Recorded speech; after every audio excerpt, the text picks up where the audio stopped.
আসসালামু আলাইকুম রহমতুল্লাহি ওবারাকাতুহ। আলহামদুলিল্লাহ নাহমাদুহু ওয়া নাস্তাঈনুহু ওয়া নাস্তাগফিরুহ ওয়া নাউযু বিল্লাহি মিন শুরুরি আনফুসিনা ওয়া মিন সাইয়্যাতি আমালিনা। মান ইয়াহদিহিল্লাহু ফালা মুদিল্লা লাহু ওয়া মান ইউদ্লিলহু ফালা হাদিয়া লাহু। ونشهد أن لا إله إلا الله وحده لا شريك له ونشهد أن سيدنا مولانا محمدا عبده ورسوله صلى الله عليه وعلى آله وأصحابه وبارك وسلم تسليما كثيرا. أما بعد فأعوذ بالله من الشيطان الرجيم. بسم الله الرحمن الرحيم. ولتكن منكم أمة يدعون إلى الخير ويأمرون بالمعروف وينهون عن المنكر وأولئك هم المفلحون. قال النبي صلى الله عليه وسلم: من رأى منكم منكرا فليغيره بيده فإن لم يستطع فبلسانه فإن لم يستطع فبقلبه وذلك أضعف الإيمان. দূরে ও কাছের শ্রোতা মণ্ডলী সবাইকে আন্তরিক মোবারকবাদ। দিন টিভির পক্ষ থেকে মানব জীবন ইসলাম আজকে এই পর্ব রয়েছে সৎ কাজে আদেশ, অসৎ কাজে নিষেধ। তো সহজ কথা হলো যে আমরা ভালো কাজে মানুষকে আদেশ করব, নির্দেশ দিব করার জন্য, এবং অসৎ কাজ থেকে বারণ করব, বিরত রাখব। এই কথাটা আমার আপনার না, স্বয়ং আল্লাহ সুবহানাহু ওয়া তাআলা, এবং তিনি নিজেই মানুষ হিসেবে আমাদের কী কী করণীয়, কী বর্জনীয় স্পষ্টভাবে কোরআনে উল্লেখ করে দিয়েছেন। কোন জিনিসগুলো আমাদের জন্য হারাম, কোনগুলো আমাদের জন্য হালাল স্পষ্ট বলে দিয়েছেন। আমরা আল্লাহকে আল্লাহর পরিচয় কোরআনে দিয়েছেন, আল্লাহর সাথে কাউকে শরীক করব না। আর করণীয় বর্জনীয় ব্যাপারে আমাদেরকে আল্লাহ সুবহানাহু ওয়া তাআলা সুন্দরভাবে নবীর জীবন আদর্শের মাধ্যমে আমাদেরকে দেখিয়ে দিয়েছেন। সাহাবায়ে কেরাম তা দেখে করেছেন। সেই ধারাবাহিকতা আজ পর্যন্ত সারা বিশ্বের মুসলিম উম্মাহ সৎ কাজে আদেশ, অসৎ কাজে নিষেধ করে যাচ্ছেন। আল্লাহ সুবহানাহু ওয়া তাআলা তার কালামে পাকের মধ্যে বলেন: ওয়ালতাকুম মিনকুম উম্মাতুন ইয়াদউনা ইলাল খায়রি ওয়া ইয়া'মুরুনা বিল মা'রুফ ওয়া ইয়ানহাউনা আনিল মুনকার ওয়া উলাইকা হুমুল মুফলিহুন। আল্লাহ সুবহানাহু ওয়া তাআলা বলেন, রাসূল করিম সাল্লাল্লাহু আলাইহি সাল্লামের উম্মতদেরকে লক্ষ্য করে বলেন, তোমাদের মধ্যে এমন একটি দল থাকা চাই যারা মানুষদেরকে মঙ্গলের দিকে আহ্বান করবে। তারা তাদেরকে সৎ কাজে নির্দেশ দিবে আর অসৎ কাজে নিষেধ করবে। এটা যদি তোমরা করো তাহলেই তোমরা হবে সফল কাম। সুবহানাল্লাহি বিহামদি। কত বড় দায়িত্ব! নবী রসুল এর যেই ওহীর যে অবস্থা সেটা বন্ধ হয়ে গেল। শেষ নবী, শ্রেষ্ঠ নবী আমাদের নবী হযরত মুহাম্মদ সাল্লাল্লাহু আলাইহি সাল্লামের ওহীর মাধ্যমে পরবর্তীতে আর কিয়ামত পর্যন্ত নবী রসুল আসবে না। এই নবী রসুলের দায়িত্ব কাজ আমাদের সকলেরই উপরে বর্তায়। বিশ্বের মুসলিম উম্মাহ যেখানেই থাকি, আমরা প্রত্যেকেই মনে করতে হবে নবীর এই দায়িত্ব আমাদের প্রত্যেকটি উম্মতের উপরে। আমরা দায়ী, একে অপরকে নিজেও সংশোধন হব, সঠিক পথে চলব। আমি নিজে আগে ইসলাহ হব, সংশোধিত হব এবং সৎ পথে চলব, অসৎ পথ থেকে বিরত থাকব। এবং আমি আমার পরিবার থেকে আরম্ভ করব, আমার পাড়া প্রতিবেশীকে নিয়ে আমি আলোচনা করব। এইভাবে আমি রাষ্ট্রীয়ভাবে, আন্তর্জাতিকভাবে আমি সৎ কাজে আদেশ, অসৎ কাজে নিষেধ করব। এটা আমাদের সকলেরই দায়িত্ব। যদি এই কাজ না হয়, এই কাজ যদি না চলে, সব একাকার হয়ে যাবে। আমরা সবাই যেন জাহান্নামের এরকম জাহান্নামীওয়ালা হয়ে যাব। তাহলে জান্নাতওয়ালা থাকবে না। তাই শয়তান আমাদেরকে প্রবঞ্চনা দিয়ে, নফস আম্মারা আছে, ভিন্নভাবে আমাদেরকে অন্যায় কাজে, খারাপ কাজে ধাবিত করবে। মন আমাদেরকে, আমাদের নফস আমাদেরকে শেষ করে ফেলছে, শয়তান আমাদেরকে শেষ করে ফেলছে, দুনিয়ার মায়া মহাব্বত আমাদেরকে শেষ করে ফেলেছে। কিন্তু আমরা অনেকেই দুনিয়ার এই লালসায় পড়ে হারামের দিকে মাইল হচ্ছি। আমরা অনেকে মদ খাইতেছি, জুয়া খেলতেছি, হারাম খাইতেছি, পর্দা করি না, ব্যবসার মধ্যে ভেজাল দিচ্ছি, এভাবে আমরা সুদ খাচ্ছি, ঘুষ খাচ্ছি, পিতামাতাকে কষ্ট দিচ্ছি, বাচ্চাদেরকে সুপদেশ দিচ্ছি না, বাচ্চাদেরকে সঠিক পথে চালাচ্ছি না। এই জন্য রাষ্ট্রীয়ভাবে সে তার কাজ করবে, যারা নেতৃত্ব দিচ্ছে তারা তাদের নেতৃত্ব হিসাবে কাজ করবে, সঠিক পথ মানুষকে দেখাবে এবং আল্লাহর দেখানো পথে মানুষকে চালাইবার জন্য চেষ্টা করবে। আর আমি পরিবারের কর্তা, আমাকেও দায়িত্ব দেওয়া হয়েছে, এই জন্য আমাকেও জবাবদিহিতা করতে হবে। আমার পরিবারের কর্তা হিসাবে আমি কি দায়িত্ব পালন করেছি, ছেলে মেয়েকে আমি সুশিক্ষা দিয়েছি কিনা, সঠিক পথে পরিচালিত করছে কিনা, বিবিকে সঠিক পথে আমি পরিচালিত করছি কিনা, আল্লাহর কাছে জবাবদিহি করতে হবে। এই জন্য এখানে আল্লাহ সুবহানাহু ওয়া তাআলা আমাদেরকে সম্বোধন করে বললেন, তোমাদের মধ্যে এমন একটি দল থাকা চাই যারা মানুষদেরকে মঙ্গলের দিকে, ভালোর দিকে আহ্বান করবে এবং সৎ কাজে নির্দেশ দিবে, অসৎ কাজে নিষেধ করবে, তারাই হবে সফল কাম। বিভিন্ন জায়গায় এই ব্যাপারে আল্লাহ কোরআনে উল্লেখ করেছেন। রাসূল করিম সাল্লাল্লাহু আলাইহি সাল্লাম ফরমান, মান রাআ মিনকুম মুনকারান ফালিয়ুগাইয়িরহু বিয়াদিহি ফাইল্লাম ইয়াস্তাতি' ফাবিলিসানিহি ফাইল্লাম ইয়াস্তাতি' ফাবিকলবিহি ওয়া যালিকা আদওয়াফুল ঈমান আও কামা ক্বালা আলাইহিস সালাতু ওয়াস সালাম। আল্লাহর হাবিব ফরমান, তোমরা যখন সমাজে, দেশে, তোমার স্থানে কোনো অন্যায় কাজ করতে কাউকে করতে দেখো, তাহলে সেই অন্যায় কাজকে দূরীভূত করার জন্য হাত দ্বারা বাধা দাও। আর যদি তোমার ওই এলাকায়, ওই স্থানে অন্যায় কাজ হাত দিয়া বাধা দিবার মতো যদি ক্ষমতা না থাকে, তোমার শক্তি না থাকে, তাহলে তুমি জবানের দ্বারা বাধা দাও, অর্থাৎ কথার দ্বারা সাবধান করো, এই কাজ করবে না। এটা আপনার নিজের পরিবারকে বলতে পারেন, আপনার পাড়া প্রতিবেশী যারা আছে তাদেরকে বলতে পারেন। যখনই কোনো অন্যায় কাজ দেখবেন, হাত দিয়ে কোনো কেউ মারামারি করতেছে, অন্যায় কাজ করতেছে, হাত দিয়ে আমরা প্রতিহত করব। এই শক্তি না থাকলে জবানের দ্বারা, কথার দ্বারা আমরা বাধা দেব। যদি কথা বলারও এমন পরিবেশ নাই, বললে সমস্যা, তাহলে মনে, প্রাণে, অন্তরে সেই অন্যায় কাজটাকে ঘৃণা করবে। যেমন কেউ অন্যায় কাজ করতেছে, হারাম খাইতেছে, মদ পান করতেছে, জিনা ব্যভিচারী করতেছে, আপনি শুনলেন, দেখলেন, এটাকে প্রতিহত করার জন্য ব্যবস্থা নিতে হবে। তাই এটাকে হাতের দ্বারা হোক এবং বুঝানোর দ্বারা হোক, যদি এতটুকু সম্ভব না হয়, তাহলে অন্তরে, মনে, প্রাণে সেই কাজটাকে দূরীভূত করার জন্য চিন্তা ফিকির করতে হবে এবং ঘৃণা করতে হবে। এর ঘৃণার অর্থ হলো, এটার উৎখাত করার জন্য আমাকে লিখনির মাধ্যমে হোক, সাংবাদিকতার মাধ্যমে, কাগজপত্রের মাধ্যমে হোক, বা আমাকে কোনো এরকম বিভিন্ন সেমিনারের মাধ্যমে হোক, অর্থাৎ এমনভাবে আমি পরিকল্পনা করব যাতে অন্যায় কাজ আমার ঘরে, আমার এলাকায়, আমার সমাজে এটা তো বিস্তার লাভ না করে। তো অনেক অন্যায়, এই অন্যায় থেকে আমরা একে অপরকে বাধা দিতে হবে। বনী ইসরায়েলের জমানায় তারা অধঃপতন কেন হলো? তারা একে অপরকে বলতো যে তুমি ভালো কাজ করো, নিজে কিন্তু ভালো কাজ করতো না। আমরাও কিন্তু বনী ইসরায়েলতে কম না, আমরা অনেক কিছু জানি, নিজে অন্যায়ের পথে, অন্যকে অন্যায় থেকে বাঁচার জন্য বলি, কিভাবে আপনার এর কাজ হবে, কারুকার্য হবে। তাই তবে আমরা সমাজটাকে, দেশটাকে, বিশ্বটাকে আমরা ইনসাফ হিসাবে, ইনসাফগার দেশ, ইনসাফগার রাষ্ট্র, ইনসাফগার বিশ্ব যেন হয়, ন্যায় বিচার হয়, এরকমভাবে ইনসাফ কায়েম হয়, সঠিক বিচার হয়, যার যে প্রাপ্য সেভাবে যা চলতে পারে, এই ব্যাপারে আমাদের পদক্ষেপ নিতে হবে।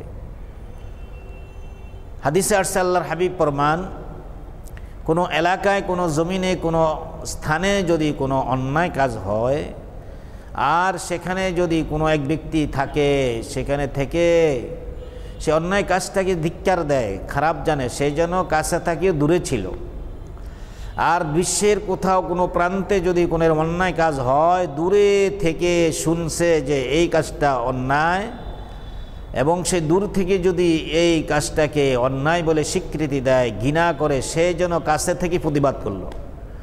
তো এই বিশ্বের এখন সারা বিশ্ব মানুষ ফিলিস্তিনের উপরে যে অবস্থা, ইসরায়েল বর্বর হামলা করছে, তারা যদি যুদ্ধ হয়, যোদ্ধারা সেনাবাহিনীরা হামাসের সাথে যুদ্ধ করবে, এটাই তো আমরা জানি।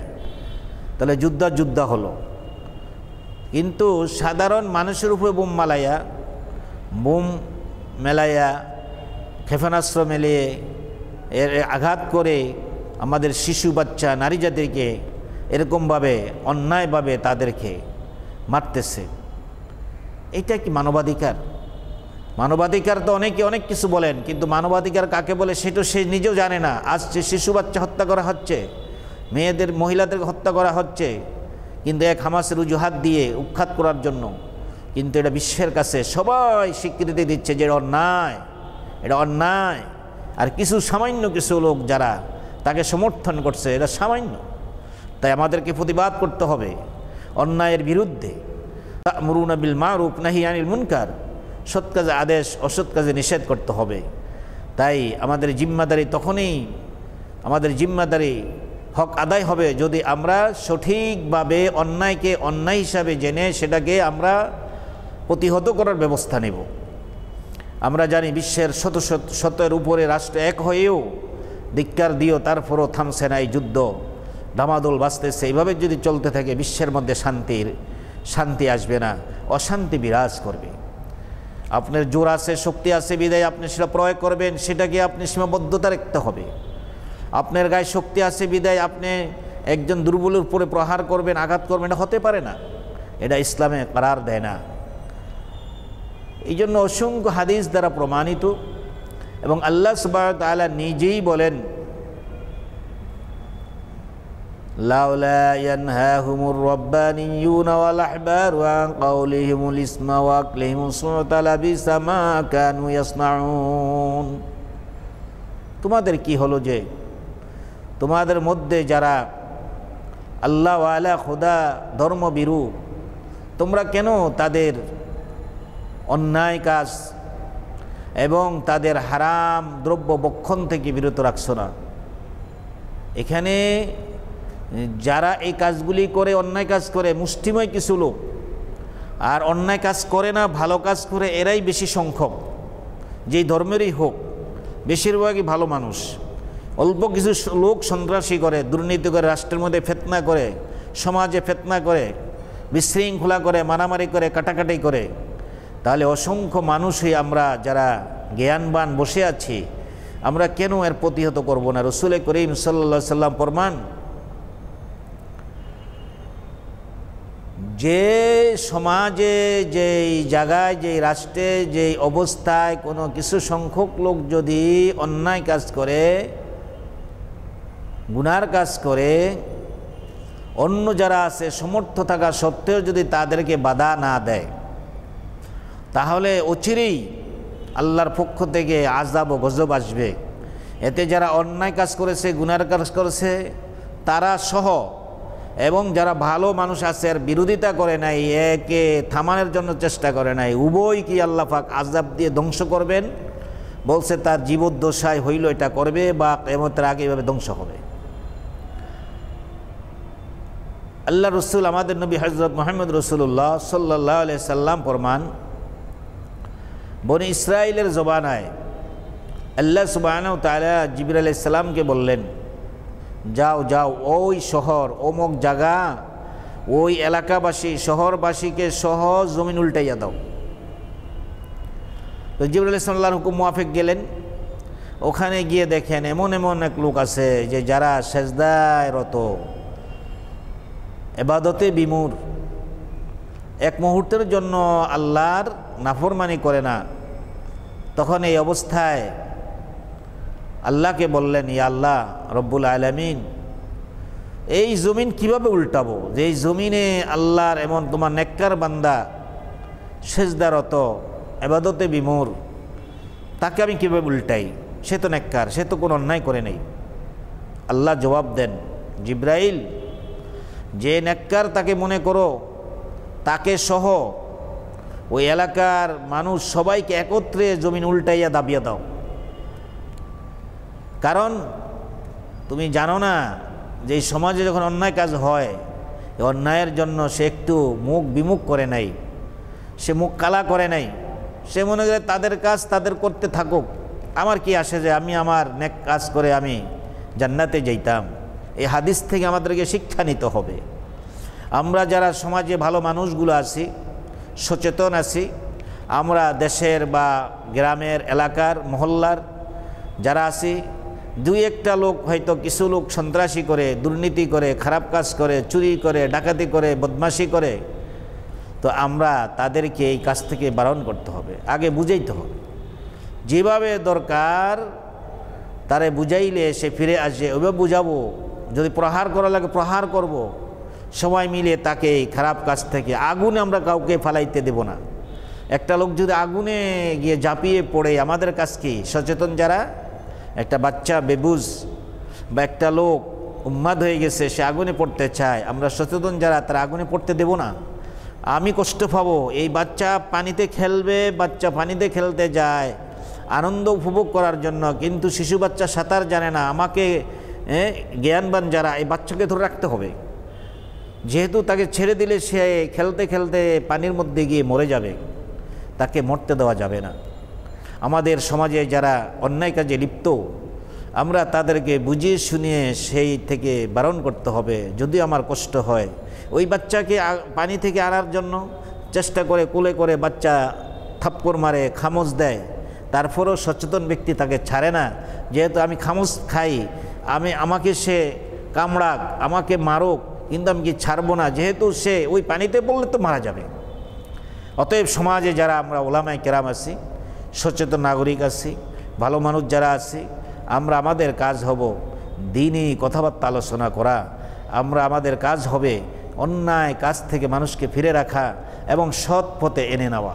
তাই আমাদের অনেকেই আজ যুব সমাজ নামাজ পড়তেছে না, তারা বিড়ি সিগারেট খাচ্ছে। অনেকে আছে বন্ধুবান্ধব সাথে আড্ডা দিয়ে তারা এরকমভাবে রেস্টুরেন্টে গিয়ে, অনেক জায়গায় গিয়ে, হোটেলে মদ পান করছে। আমরা তাদের খবর নিব, তাদেরকে জাহান্নামে আমরা দিতে চাই না। কাদের সাথে চলে ওদিকে খবর নিতে হবে, তাদেরকে আমরা শুধরাইতে হবে। আমার সন্তান, আমার আত্মীয়, আমার ভাতিজা, আমার ভাগিনা, এইভাবে তাদেরকে আমরা সঠিক পথে আনয়ন করতে হবে, তাদেরকে বুঝাইতে হবে। অন্যায় পথে আমরা তাদেরকে দিতে পারি না। তাই আমরা আমাদের দায়িত্ব পালন করব। এইভাবে আল্লাহ রসুল ফরমান, ক্বালা নবী সাল্লাল্লাহু আলাইহি ওয়াসাল্লাম, বাল্লিগু আন্নী ওয়ালাউ আয়া, তোমরা আমার পক্ষ থেকে একটি বাণী হইল মানুষের কাছে পৌঁছাইয়া দাও। আমরা আমাদের সন্তানের প্রতি মায়া আছে, এই মায়াটা তখনই কাজে লাগবে যদি আমি তাকে সঠিক মানুষ হিসেবে তৈরি করতে পারি, তাকে শিষ্টাচারপূর্ণ আদব শিক্ষা দিতে পারি, তাকে যদি সুশিক্ষা দিতে পারি কোরআন হাদিসের ভিত্তিতে, তাহলে সে জেনে শুনে কখনো সুদ খাবে না, ঘুষ খাবে না। বড় অফিসার হইলেও সে ঘুষ খাবে না, বড় সম্পদশালী হইলেও সে কখনো অবৈধভাবে পন্থায় সুদের লেনদেন করবে না। সুদ যে কত বড় ভয়াবহ, এই ব্যাপারে আল্লাহ কোরআন উল্লেখ করছেন, আল্লাহ জানিয়ে শুনে উল্লেখ করছেন যে সুদের এই কারণে, এই চক্রবৃদ্ধির কারণে অর্থনৈতিক কোটিপতি হচ্ছে আর ফকির হচ্ছে। এইটা হতে পারে না, বিশৃঙ্খলা হয়, অশান্তি হয়। তাই আসুন আমরা আমাদের এই সমাজকে, এই দেশকে, রাষ্ট্রকে, বিশ্বকে আমরা সৎ কাজে আদেশ করি, একে অপরকে অসৎ কাজে নিষেধ করব। সর্বপ্রথমে বলবো পরিবার থেকে আমরা এই কাজগুলি আরম্ভ করি। আমার বিবি, আমার বউ ঠিকমতো নামাজ পড়ে কিনা, পর্দা করে কিনা, তাকে ভালো কাজে আমি এরকমভাবে আহ্বান করি, তাকে আমি ভালো কাজে এরকমভাবে পরিচালিত করি। সন্তানকে শিশুকাল থেকে আমরা সুশিক্ষা দেই, ইনশাআল্লাহ তারাও ভালো কাজগুলি করতে পারবে। যদি জ্ঞানী, আমি আগের আলোচনায় বলেছিলাম যে জ্ঞান আর জ্ঞানহীন মানুষ এক না। জ্ঞানওয়ালা মানুষ হলো আলোকিত, আর যার জ্ঞান নেই সে হলো অন্ধকারচ্ছন্ন অমাবস্যা। তাই আসুন আমাদের সমাজটাকে, আমাদের দেশটাকে, বিশ্বটাকে আমরা আলোর মুখ দেখাই। যেমনি করে আল্লাহ সুবহানাহু ওয়া তাআলা রসুল করিম সাল্লাল্লাহু আলাইহি সাল্লামকে প্রেরণ করে বিশ্বটাকে আলো দেখিয়েছিলেন। সাহাবায়ে কেরাম আলোর পথে ছিলেন। আমরাও সেই তরিকা মতো যদি চলি, আমরাও আলোর পথে থাকব, দিনের পথে থাকব। আমরা সৎ কাজে আদেশ করব, অসৎ কাজে নিষেধ করব। যে গান বাজনা হারাম এটা করব না, আমরা এরকমভাবে অশ্লীল বেহাফনা কাজ করব না। বিয়ে শাদীর মধ্যে যে সমস্ত অশ্লীল কাজ চলতেছে বর্তমান গায়ে হলুদের নামে, ইসলামী শরী মুআফিক আমরা শরী মুআফিক আমাদের ইসলামী কালচার আমরা পালন করব। বেহুদা কোনো খরচ করব না। আল্লাহ আমাদেরকে এই সমস্ত অন্যায় কাজ থেকে পরহেজ করে নেক কাজে ধাবিত হওয়ার তৌফিক দান করেন। ওয়া মা তৌফিকি ইল্লা বিল্লাহ। আসসালামু আলাইকুম ওয়া রাহমাতুল্লাহ।